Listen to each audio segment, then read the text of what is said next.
Əziz və hörmətli xalqım, dəyərli soydaşlarım, gördüyünüz bu bina Ağsaqqallar Şurasının yanındayım, elmlər tərəfdəyim. Demək olar ki, tarixdə, bax bu durduğum yerdə erməni daşnaqları, demək olar ki, erməni terrorçuları təmiz Azərbaycanlılara zülüm etdiyi yer olur. Bax, fikir verin. Buradan o duracağa yaxın, burada bir qəribə meh əsir, külək var. Yəni, xəzrin əsir. Ola bilsin ki, tarixin izləri nəticəsində nalhənin, ahun,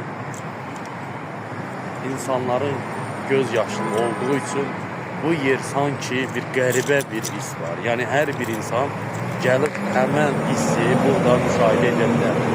Görürsünüz, buradan deməli, ora kimi. Bu 30-40 metrə, yəni bu ətrafında elə bir külək var ki, yayı da, qışı da, payızı da həmişə külək olur bura.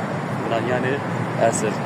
Sanki qarğanmış yer, ahudar yer, nahal yer, zülüm olan yer. Çünki erməni terrorçuları tarixdə türklərə deyərək, bax bu yer Azərbaycanda hər adam buranı bilir. Yəni, ermənilərin vəhşilik törətdiyi yerdir bura. Baxın, görürsünüz, bax burada. Bu, həmin Ağsaqqallar Şurasından məsafə bura yaxındır. Buradan da bax, bu bina ilə həmin bax buradadır. Görürsünüz. Tarixdə bu yer yəni düzənlik olub, sərhalıq olub, demək olar ki, insan yaşayışları biraz buradan uzaq məsafədə olub. Sonra 1901-ci ildə də burada yenə təmiz Azərbaycanlıları yenə demək olar ki,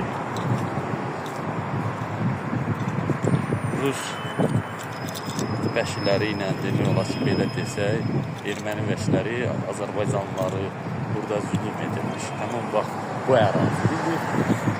Söz yox, burada binalar tikilir, asfalt örtüyü var, qara asfalt örtüyü. Həmin tarixi izlər bilinir. Amma hər kəs gəlib, bax, yenə dediyim kimi, elmlər metrosundan çıxır, gəlir bura, universitet var, lisey var, bax bu tərəfdə. Həmin bu yerdə, demək olar ki, bu yerdə gəlib Ağsaqqallar Şurasından deməli